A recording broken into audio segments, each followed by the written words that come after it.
All right, so I continue to get questions about why the new Masters of the Universe Origins figures are showing up at discount stores and overseas when we're not getting them here in the US. And luckily I have some great subscribers like Zaxel Phoenix in Australia who, as I said, yeah, here they are in Australia, Masters of the Universe Classics, or excuse me, Origins figures. So it's kind of the proof in the pudding that the line has been canceled when you see products showing up overseas and at discount channels without distribution in the US.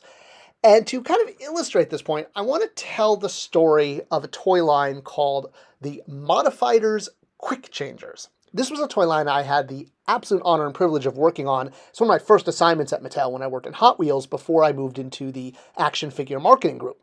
And it was basically a Transformers for Hot Wheels. Instead of robots that turned into cars, they were the reverse. Cars that were so highly modified, like on the street, like in, back shops, that they modified them into robots. It's kind of a cool take on the robot car concept. And to say a lot of love went into this line is such an understatement, because a lot of the team members that I was working with on the Hot Wheels group were also big action figure fans, and it's rare when you're working on a Wheels product to get to work on an action figure line. So yeah, we put so much love into these. They went through tons of name changes, from turf defenders to urban robots. We even had to have a whole survey, actually, that we passed out to get marketing to commit to a name.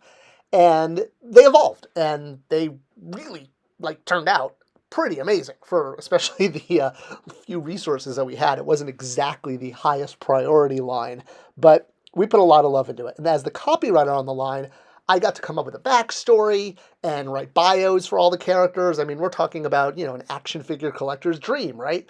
A brand new toy line, brand new characters that need bios and personalities, et cetera, et cetera. So yeah, got to come up with all the names and write bios for everyone, what their interests were, what their weak points were. We even developed a Flash animation game that I got to help write some of the, the story beats for that. So it was a really, really cool line, and, it made it to market and, flopped. Well, it didn't totally flop. I mean, it had its fans, and it still kind of has a bit of a cult following today. There were 3 different SKUs that we launched with. We had the oversized figures that were, deluxe price point. And then there were mid-size vehicles that were at a lower price point. And part of this, as I've mentioned in a lot of videos, is to secure planogram space. You have to have more than one scale, or rather more than one character that could fit in. So, I mean, the scale was all the same. You just had, smaller cars versus bigger cars, but they were all meant to live together. But with multiple price points, it helped secure that planogram space.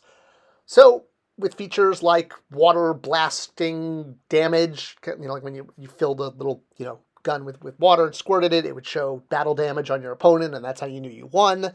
And, we had a lot of fun coming up with a whole backstory for these guys. So much work went into it. Original artwork, original bios, cross-sells. I mean, everything you would put into an action figure line that had content. The third SKU were called the Quickchangers, and these were the small, the minis, the $5 version, meant to be the shut-me-up gift.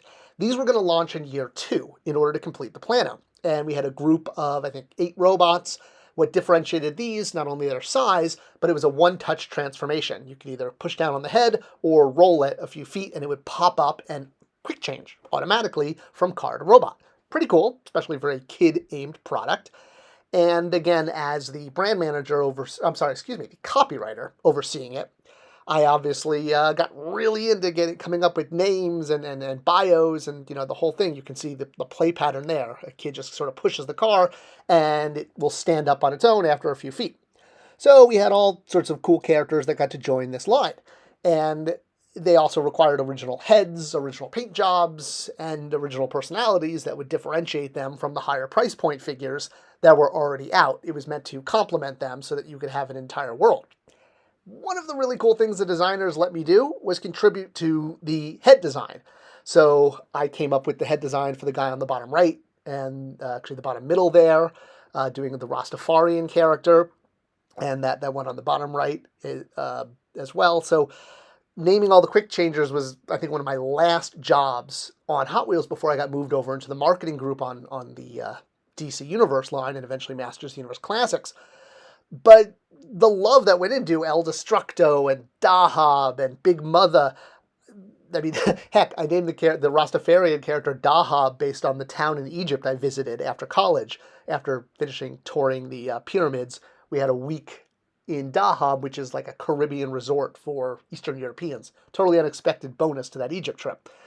So, of course, I did name one of the characters Spector. This was the first toy I named Spector. You can even see an ace of spades on the door. And the designers were very nice to allow a copywriter to help with some of the design work in the face and in the paint apps on this one. And, of course, a bio and the whole 9 yards, and now Mattel owned the name Spector, which is why I got to use it for a Masters of the Universe character years later, because once Mattel owns a name, or any toy company, they want to maximize it and pay off that investment of paying for the trademark. All right, so obviously a lot of work, a lot of love went into these figures, into the Quickchangers line. And the thing is, they never shipped. I mean, they went into production, but retail cut the line before the Quickchangers line extension made it to market. So product designed, built, manufactured, packaging done, the whole 9 yards, ready to ship, on the water. We have these great play pattern for kids, push the car, press down on the face, instant transformation, works with the other SKUs, awesome cool robot toy, and we had no home for it. All this product, all this work, all this love. The reason I bring this up is because this happens all the time. This is just a microcosm, but it's a perfect example of how a line extension, or the next year's product, following along the previous year, but it just doesn't get picked up for retail for one reason or another. In this case, low sales. Retail this line struggled to find a home. I guess against things like Transformers, it was hard to introduce another transforming robot toy from Mattel. So where did it show up? It showed up in the Mattel toy store. It's the only place it was ever sold. I don't have a picture of it, but I do have a picture of these Motu Origins figures at the Mattel toy store as a similar situation. This is what happens to product when it doesn't have a home at retail. It ships overseas and it ships to the Mattel toy store.